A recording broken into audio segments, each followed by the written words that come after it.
बिस्मिल्लाहिर्रहमानिर्रहीम। अस्सलामु अलैकुम एवरीवन। कैसे हैं सब? उम्मीद है सब खैरियत से होंगे। अल्लाह हम सबको अपनी हिफ्ज़ो अमान में रखे। तो स्टार्ट करते हैं आज का लेक्चर। देखें, पार्ट 1 में डे 4 लेक्चर 4 में हमने स्टडी किया था कि राइटिंग का पार्ट 1 स्टडी किया था और हमने मेजर जो पार्ट है वो पार्ट 1 में कवर कर लिया था। तो आज हमारा जो रिमेनिंग पार्ट है आज हम उसको कवर करेंगे। तो देखते हैं व्हाट इज मल्टीटास्किंग। मल्टीटास्किंग का मतलब क्या है? कि अगर मैं आपसे क्वेश्चन करूं कि if you watching TV as well at the same time do you eat, is it possible? No, it is not possible. Multitasking is not possible at any cost, in any case. In any type of case, multitasking is not possible. So you have to think that am I watching TV and eating at the same time? आप एक दफा सोचें कि आप एक ही moment पे खाना खा रहे हैं, उसी मोमेंट में आप टीवी देख रहे हैं। हरगिज नहीं, बल्कि मल्टीटास्किंग किसी भी केस में पॉसिबल नहीं होती। आप एक मोमेंट पे खाना खाएंगे, दूसरे मोमेंट में आप टीवी की तरफ देखेंगे। मैं आपको एक और एग्जांपल से समझाती हूँ। अगर मैं आपको एक एग्जांपल दूं कि मैथ्स आपका फेवरेट सब्जेक्ट है और आपने इस सब्जेक्ट की जो प्रिपरेशन है वो बहुत अच्छे से की है, तो जैसे ही आपको क्वेश्चन पेपर दिया जाएगा तो जस्ट आप क्वेश्चन को एक दफा देखेंगे और लिखना शुरू कर देंगे। इसका मतलब ये हुआ कि आप उस वक्त सोच नहीं रहे, आप उस वक्त एक ही टास्क कर रहे हैं और वो कौन सा टास्क है? राइटिंग का task. So thinking and writing at the same time is not possible. That's why I call singular task not multiple task. तो आपने ये बात याद रखनी है कि एक मोमेंट पे जो आपने करना है वो एक ही टास्क करना है, क्योंकि मल्टीटास्किंग तो पॉसिबल है ही नहीं। एक ही मोमेंट पे आप उसी मोमेंट पे आप लिख नहीं सकते जिस मोमेंट पे आप सोच रहे होंगे। आप एक मोमेंट पे सोचेंगे, देन उस मोमेंट को गुजरने के बाद दूसरे मोमेंट में आप लिखेंगे जब आपको बात समझ आ जाएगी। इसलिए आपने एक प्लेन के तहत चलना है और इस प्लेन का मैं आपको एक मेथड भी बताऊंगी कि किस मेथड के तहत आपने ये जो राइटिंग मॉड्यूल है ये सॉल्व करना है। देखिए, आर्ट्स में मल्टीटास्किंग क्या है? मल्टीटास्किंग का क्या मतलब है कि आप लिख भी रहे हैं, आप इधर उधर भी देख रहे हैं और आप सोच भी रहे हैं। क्या आप इस तरीके से अपना जो आर्ट्स का राइटिंग मॉड्यूल है इसको कवर कर पाएंगे? क्या आप इसमें अच्छा स्कोर कर पाएंगे? हरगिज नहीं, बल्कि आप अगर एक मोमेंट पे राइटिंग एक ही टास्क करेंगे तब ही आप जाके एक अच्छा स्कोर कर पाएंगे। इसलिए आपने ये बात याद रखनी है कि आइल्स में मल्टीटास्किंग आपने किसी भी सूरत में नहीं करनी, किसी भी सूरत में नहीं करनी। अगर आप अच्छा स्कोर करना चाहते हैं, अगर आप एक अच्छी कंट्री में जाके, एक अच्छी यूनिवर्सिटी में जाके तालीम हासिल करना चाहते हैं, तो आपने ये बात याद रखनी है कि आपने मल्टीटास्किंग को अवॉइड करना है। मल्टीटास्किंग को किसी भी सूरत में अपने पेपर में आपने नहीं करना। देखिए, मैं आपको एक मेथड बताऊंगी इसके बाद, और वो मेथड है पावर मेथड। इस मेथड के तहत आपने अपना जो टास्क 2 है, ऐसे है, इस मेथड के तहत आपने वो सॉल्व करना है। और ये जो मेथड है ये क्रिएट किया था कैम्ब्रिज यूनिवर्सिटी ने। देखते हैं पावर मेथड क्या है। Power, P mean planning, O mean organising, W mean writing, E mean evaluating and R mean revising. देखिए, जो पावर मेथड होता है वो आपको मदद करता है कि आप जो जो चीज अपने ऐसे में लिखना चाहते हैं आप उसको एक दफा प्लेन कर सकें। जो जो एग्जाम्पल्स आप लिखना चाहते हैं अपने ऐसे में, आप वो चीज एक दफा प्लेन कर लें। सबसे पहले हम देखते हैं कि प्लेनिंग क्या है। देखिए, प्लेनिंग जो होता है मींस ब्रेनस्टॉर्मिंग। अब आप मुझसे पूछेंगे कि प्लानिंग का तो मतलब हुआ ब्रेनस्टॉर्मिंग, लेकिन ब्रेनस्टॉर्मिंग का क्या मतलब है? ब्रेनस्टॉर्मिंग का मतलब है कि आपने अपने टॉपिक के बारे में सोचना है। Brainstorming mean thinking about your topic, looking at your questions. आपने अपने क्वेश्चन की तरफ देखते हुए अपने ऐसे को प्लेन करना है कि किस किस्म की आपने इसमें एग्जांपल्स यूज करनी है, इसमें कॉन्सेप्ट्स डालने। एक बात याद रखना कि जब आप अपना पैराग्राफ लिखेंगे, अपने बॉडी पैराग्राफ्स लिखेंगे, तो आपने हर पैराग्राफ में डिफरेंट कॉन्सेप्ट को डिस्कस करना है। एक पैराग्राफ में आपने किसी भी सूरत में दो कॉन्सेप्ट को डिस्कस नहीं करना। Then move toward organising. Organising means you choose how many paragraph you gonna write. Organising का मतलब है कि आपने ये चीज पहले से प्लान कर लेनी है, पहले से ऑर्गेनाइज कर लेनी है कि आपने अपने ऐसे को कितने पैराग्राफ्स में कवर करना है, कितने अपने पैराग्राफ्स लिखने हैं और उनमें आपने कितने कॉन्सेप्ट डिस्कस करने हैं। सपोज आपके पास दो कॉन्सेप्ट हैं तो यकीनन आप दो पैराग्राफ लिखेंगे, लेकिन दो पैराग्राफ आप उस सूरत में लिखेंगे कि इस दो पैराग्राफ में आपके 250 वर्ड्स कवर हो सकें, क्योंकि ये जो आपका टास्क 2 होता है ये 250 वर्ड्स का होता है। आप 250 वर्ड्स से ज्यादा लिख सकते हैं, लेकिन जो लिमिट होती है वो 250 वर्ड्स की होती है। यानी कि अगर आप लेस देन 250 वर्ड्स लिखेंगे तो आपकी जो मार्किंग होगी वो नेगेटिव मार्किंग होगी और जो आप स्कोर हासिल करेंगे वो एक अच्छा स्कोर हासिल नहीं करेंगे। Then move toward writing. अब आपने अपने एसे को प्लान भी कर लिया, उसको ऑर्गेनाइज भी कर लिया, आपने ये चीज भी सोच ली कि मैंने अपने एसे में क्या लिखना है, किस किस्म की एग्जांपल लिखनी है। देन आपने ये चीज भी ऑर्गेनाइज कर ली कि मैंने कितने पैराग्राफ लिखने हैं। तो अब आप आएंगे राइटिंग की तरफ। जाहिर है, देखें अब आपको आपके पास एक प्लान मौजूद है, एक ऑर्गेनाइज सिस्टम मौजूद है। आपको पता है कि आपने इस पैराग्राफ में क्या लिखना है, आपको पता है आपने दूसरे पैराग्राफ में क्या लिखना है, आपको पता है आपने तीसरे पैराग्राफ में क्या लिखना है। तो आपके लिए बहुत ज्यादा आसानी होगी और आपका जो टाइम है वो वेस्ट नहीं होगा।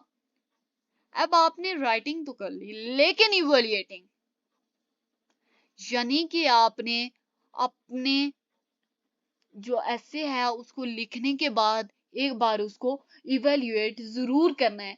यानी कि you have to check that have you covered all the points mentioned here. यानी कि आपने ये चीज मेक श्योर करनी है कि क्या आपने तमाम पॉइंट्स कवर किए हैं, वो तमाम रिक्वायरमेंट पूरी की हैं जो उन्होंने आपसे ऐसे में पूछी हैं।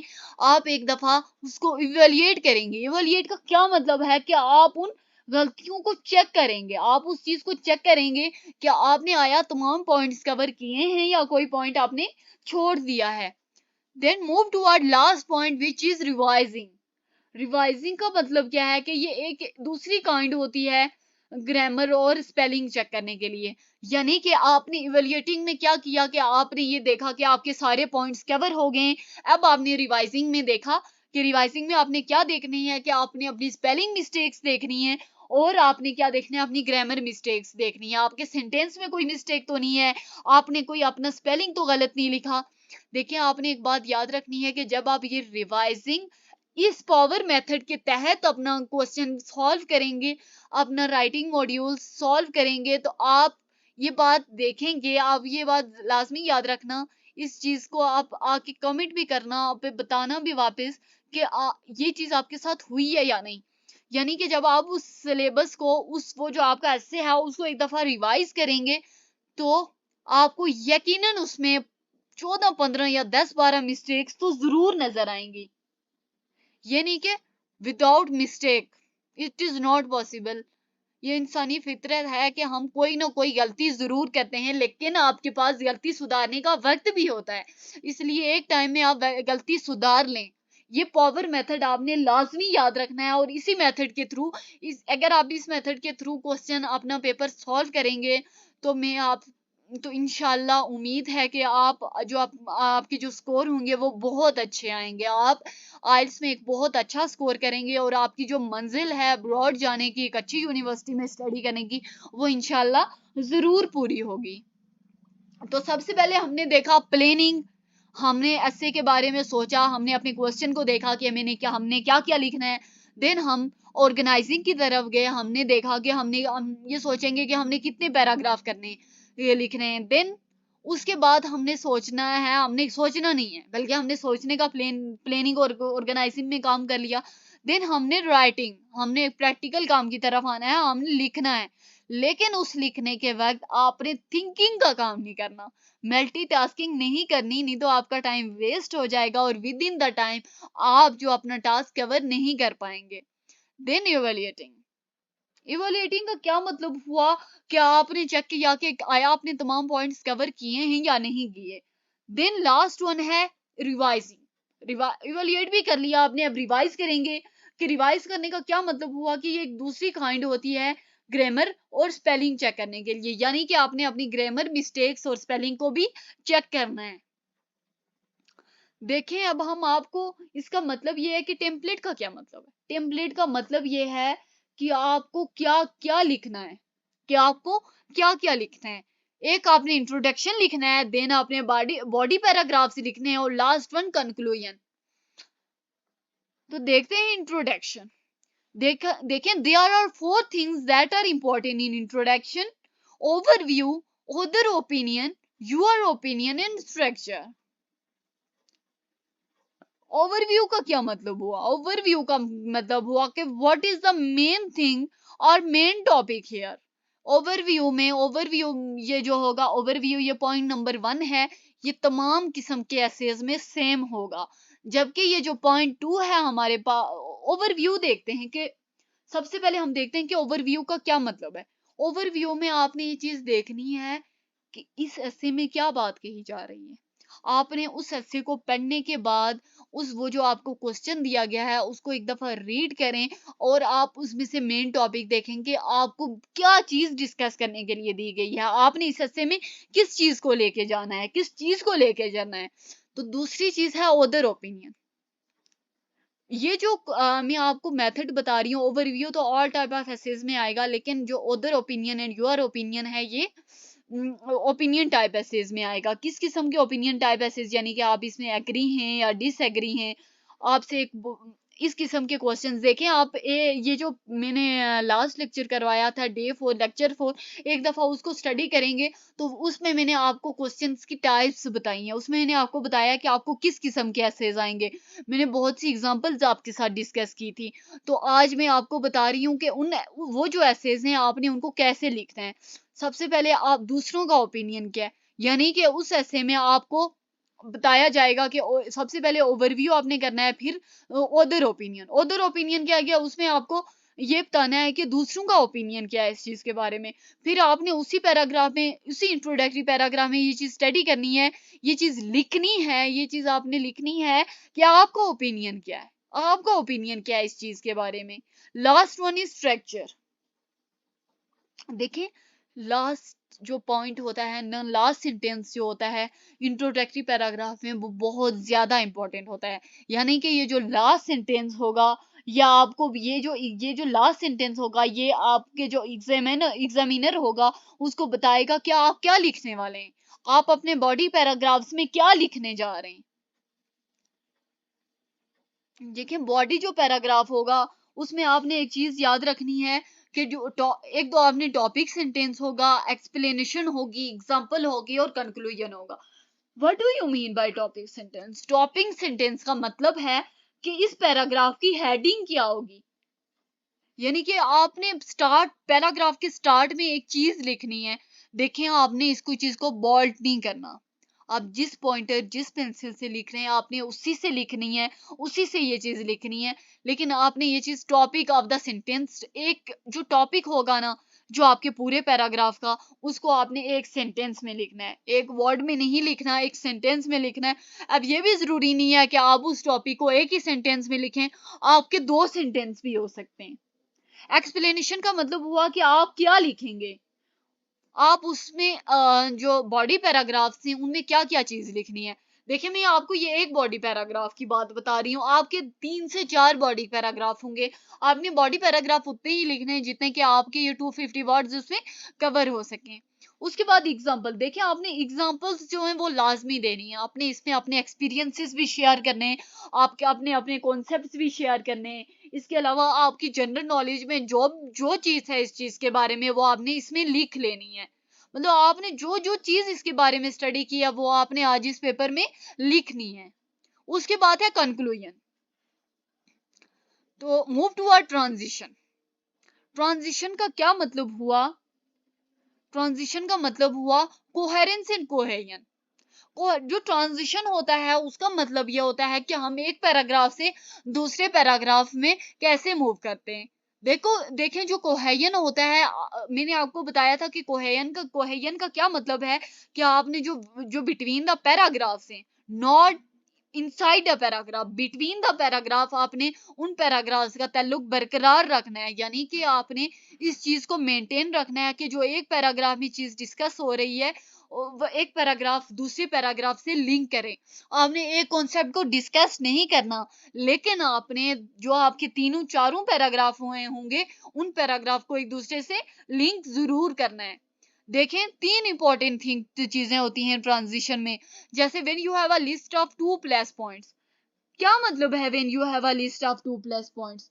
इसका मतलब ये है कि जो आप सपोज आपके 2 से ज्यादा पॉइंट्स हैं, आपके पास 2 से ज्यादा कॉन्सेप्ट हैं इस चीज के ऊपर लिखने के लिए, तो आप अपना जो फर्स्ट पैराग्राफ होगा उसमें फर्स्ट होगा उसमें आप क्या लिखेंगे? फर्स्टली, देन आप लिखेंगे सेकेंडली, देन आप लिखेंगे थर्डली, एंड देन फाइनली। अगर आपके थर्ड पैराग्राफ 3 पैराग्राफ हैं तो आप उसमें थर्डली लिखेंगे। फिर अगर आपके पास 2 ही पैराग्राफ हैं तो जो थर्ड पैराग्राफ होगा उसमें आप फाइनली लिखेंगे, फाइनली से स्टार्ट करेंगे।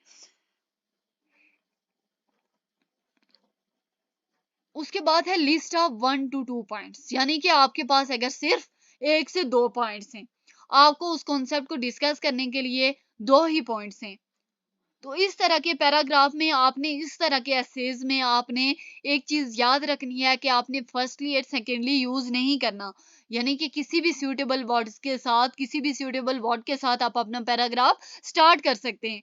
जैसे फॉर एग्जांपल मैं आपको बताऊं, forever, moreover, and in addition to, etcetera, मतलब इस किस्म के वर्ड्स आप यूज कर सकते हैं। किसी किस्म के सूटेबल वर्ड के साथ आप यूज पैराग्राफ स्टार्ट कर सकते हैं। और जो आपका सेकंड पैराग्राफ होगा उसमें वो पैराग्राफ आप किससे स्टार्ट करेंगे? मोर एवर से स्टार्ट करेंगे या इन एडिशन टू से स्टार्ट करेंगे। जरूरी नहीं कि आप मोर एवर या इन एडिशन टू से ही स्टार्ट करें। एटसेट्रा का क्या मतलब है कि मेनी मोर वर्ड्स। इंशाल्लाह हम इन वर्ड्स को भी एक सेपरेट लेक्चर में, एक अलग लेक्चर में आपको इन ये जो वर्ड्स हैं इन वर्ड्स के बारे में भी आपको बताएंगे। Then move toward contrasting ideas.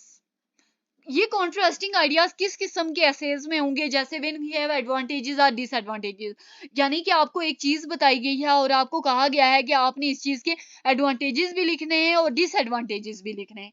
आपने क्या करना है? आपने इस चीज के एडवांटेजेस भी लिखने हैं और डिसएडवांटेजेस भी लिखने हैं। आपको एक ऐसे दिया जाता है और उस ऐसे में पूछा जाता है आपसे, क्या आप ये जो कॉन्सेप्ट दिया गया इस कॉन्सेप्ट से आप एग्री हैं या इस कॉन्सेप्ट से आप एग्री नहीं हैं। इसमें आपके जो वर्ड्स यूज होते हैं उसमें आप वर्ड्स किस किस्म के वर्ड से आप स्टार्ट कर सकते हैं, जैसे हाउएवर हो गया, डिस्पाइट ऑफ हो गया, एटसेट्रा, मतलब इस किस्म के वर्ड्स आप यूज कर सकते हैं। Then move towards types of essays. Types of essays में पॉइंट नंबर 1 है एग्री या डिसएग्री, इस किस्म के एसेज आते हैं। देखें, आपने ये जो राइटिंग मॉड्यूल का पार्ट 1 है उसको जरूर देखना है, उसको देखने के बाद ही आपने इस लेक्चर की तरफ आना है, क्योंकि वो जो पार्ट 1 है उसमें मैंने आपको तमाम चीजें बताई हैं, तमाम चीजें क्लियर की हैं कि मैंने आपको ऐसे की एग्जांपल्स दी हैं कि आपको किस किस्म के एसेज आएंगे। पॉइंट नंबर 2 है discuss something you are provided with. आपने किसी चीज के बारे में डिस्कशन करनी है, उस चीज के बारे में डिस्कशन करनी है जिसमें जो आपको प्रोवाइड की गई है। थर्ड वन, एडवांटेजेस और डिसएडवांटेजेस। आपको एक चीज बताई गई है, आपको ऐसे क्वेश्चन पूछा गया और आपको कहा गया है कि आपने इसके एडवांटेजेस भी लिखने हैं और डिसएडवांटेजेस भी लिखने हैं। प्रॉब्लम सोल्यूशन एसेस, यानी कि आप एक प्रॉब्लम दी गई है, आपको एक प्रॉब्लम दी गई है और आपको कहा गया है कि आपने इस प्रॉब्लम के सोल्यूशन लिखने हैं। यानी कि मैंने आपको एक चीज बताई थी कि राइटिंग मॉड्यूल का जो बिल्कुल स्टार्ट था उसमें मैंने आपको एक चीज बताई थी कि जो आपका पार्ट 1 होगा वो टास्क अचीवमेंट होगा और जो पास्ट टास्क 2 होगा वो क्या होगा? वो रिस्पॉन्स होगा। यानी कि आपको अपना रिस्पॉन्स देने का, आपको अपना ओपिनियन देने का मौका दिया जाएगा। तो ये ऐसे वही चीज है कि जिसमें आपको आपका ओपिनियन लिखने का, आपका ओपिनियन देने का भी मौका दिया जाता है। और लास्ट वन है क्वेश्चन टाइप। देखिए, मैं क्वेश्चन टाइप में आपको एक एग्जांपल देती हूँ कि क्वेश्चन टाइप किस तरह के आते हैं आपको। देखिए, एक तो आपका एग्री एंड डिसएग्री हो गया, दूसरा आपने वो चीज डिस्कस करनी है जो कि आपको बताई गई है, उसके बाद आपने एक चीज के एडवांटेजेस या डिसएडवांटेजेस डिस्कस करने, देन आपने प्रॉब्लम सोल्यूशन एसेज लिखने। प्रॉब्लम सोल्यूशन यानी कि आपको एक प्रॉब्लम दी गई है और आपने इस प्रॉब्लम का सोल्यूशन लिखना है। देन आपने क्वेश्चन टाइप लिखनी है। क्वेश्चन टाइप एसेज कैसे होते हैं, ये थोड़े डिफिकल्ट से होते हैं। मैंने इनकी एग्जांपल्स तो वैसे दी हैं प्रीवियस लेक्चर में, लेकिन इस लेक्चर में भी मैं आपको एक एग्जांपल दे देती हूँ कि most of people spend a measure of their adult life at work. So sad. Job satisfaction is important element of individual well-being. What factors contribute to the job satisfaction? यानी कि what factors का क्या मतलब, वो आपसे question पूछा जा रहा है। आपसे क्या क्वेश्चन पूछा जा रहा है, एक तो आपसे कि what factors, कौन कौन से फैक्टर्स कंट्रीब्यूट कर सकते हैं जॉब सेटिस्फेक्शन में, और दूसरा के how realistic is the expectation of job satisfaction for all workers। देखें, आप ट्राई करें कि आप तमाम क्वेश्चंस को रीड करें और उन तमाम क्वेश्चन को बिल्कुल एहतियात से, बहुत केयरफुली उन क्वेश्चंस को आप अंडरस्टैंड करें। देखें, दो तरह की चीजें होती हैं, फैक्ट होते हैं और ओपिनियन होते हैं। जैसे फैक्ट का क्या मतलब हुआ कि गवर्नमेंट शुड स्पेंड एजुकेशन और रेलवे, या government should spend on railway और रोडवे। देखिए, बहुत ज्यादा लोग हैं, बहुत से लोग होते हैं जो कि रेलवे को प्रेफर करते हैं और बहुत से लोग हैं जो कि रोडवे को प्रेफर करते हैं, यानी कि वो अपनी गाड़ी लेके जाना पसंद करते हैं या वो लोकल गाड़ियों के थ्रू जाते हैं। लेकिन कुछ लोग होते हैं जिनको उस तरह की सहूलियत नहीं होती, वो रेलवे को ही प्रेफर करते हैं। तो वो क्या करेंगे, वो कहेंगे कि हाँ, जो रेलवे है उसके ऊपर काम होना चाहिए। और कुछ लोग कहेंगे रोडवे के ऊपर काम होना चाहिए, यानी कि रोड्स हमारी सही होनी चाहिए। जबकि जो रेलवे से फायदा उठा रहे हैं वो लोग कहेंगे कि हाँ, रेलवे के ऊपर काम होना चाहिए, गवर्नमेंट को जो फंडिंग है वो रेलवे के ऊपर करनी चाहिए। लेकिन अब इसमें आप भी फीडबैक देख सकते हैं, आप भी अपना फीडबैक दे सकते हैं कि आया इनको रेलवे में अपनी फंडिंग करनी चाहिए या रोडवे में करनी चाहिए। तो आप ये भी बता सकते हैं कि हाँ, इनको रेलवे या रोडवे दोनों में करनी चाहिए, या आपका अपना फीडबैक होगा। लेकिन आपने एक चीज के बारे में, लोग क्या कह रहे हैं कि हमने, कुछ लोग कह रहे हैं कि रोडवे के ऊपर, रेलवे के ऊपर। अब आपने अपना लिखना है कि आप किस चीज को प्रेफर कर रहे हैं। देखिए, अब हमने टास्क 2 के बारे में तो कंप्लीट इंफॉर्मेशन दे दिया आपको। अब हम आते हैं टास्क 1 की तरफ। देखिए, एकेडमिक जो होता है, एकेडमिक में उसमें आपको एक रिपोर्ट दी जाती है। देखिए, ये जो टास्क 1 होता है वो मैक्सिमम, जो मिनिमम है वो 150 वर्ड्स उनका होना चाहिए। और प्लस का क्या मतलब हुआ कि 150 वर्ड से ज्यादा हो सकता है, लेकिन आपने इस जो टास्क है इसको 150 वर्ड से कम नहीं लिखना, क्योंकि इस तरह से आपकी नेगेटिव मार्किंग होगी। किस किस्म के आपको एग्जाम्पल क्वेश्चंस आते हैं, जैसे कि प्रोसेस डायग्राम्स आ सकती हैं, आपको मैप्स दिए जा सकते हैं, आपको डायग्राम्स के अलावा मैं कहती हूँ कि मैप्स दिए जाते हैं, आपको एग्जाम्पल इमेजेस भी दी जा सकती हैं इसमें। देखिए, आपके क्वेश्चंस किस तरह के होते हैं, जैसे कि बार ग्राफ और टेबल दे दिया उन्होंने। आप देखिए, दो टेबल नहीं दिए जाते आपको, कभी भी टास्क 1 में 2 टेबल नहीं दिए जाएंगे, बल्कि या तो आपको एक बार ग्राफ दे दिया जाएगा या आपको एक टेबल दे दिया जाएगा। और जो टास्क 1 होता है वो टास्क अचीवमेंट होती है, यानी कि आपको एक चीज बता दी गई है। यहाँ पे आपसे आपका ओपिनियन नहीं पूछा गया, उन्होंने कहा कि आप अपना ओपिनियन पास रखें और आप सिर्फ वही चीज लिखें जो हम आपको कह रहे हैं, आपने खुद से कोई एडिशन नहीं करनी। बहुत लोगों का ये होता है कि सपोज कोई चीज लिख रहे हैं, सपोज ये रिपोर्ट वाला क्वेश्चन सॉल्व कर रहे हैं, तो वो अपनी चीज अपनी तरफ से भी ऐड कर रहे हैं, कि कर देते हैं हाँ, इस सिटी में आजकल ये चल रहा है, ये होना चाहिए, पिछली बार ये नहीं हो रहा था। तो इस तरह से खुद से एडिशन नहीं करनी, क्योंकि खुद से अगर आप एडिशन करेंगे तो आपकी मार्किंग नेगेटिव होगी और आप अच्छा स्कोर नहीं कर पाएंगे। तो आपके ये क्वेश्चन किस तरह के आते हैं, बार चार्ट के रूप में भी, बार चार्ट की सूरत में भी आपको क्वेश्चन आ सकते हैं, मैप्स भी दिए जा सकते हैं आपको, पाई चार्ट भी दिए जाते हैं, टेबल्स भी दिए जाते हैं आपको, लाइन ग्राफ भी दिए जाते हैं और डायग्राम्स वगैरह भी दी जाती हैं आपको। थैंक्स फॉर वॉचिंग, मिलते हैं नेक्स्ट वीडियो में।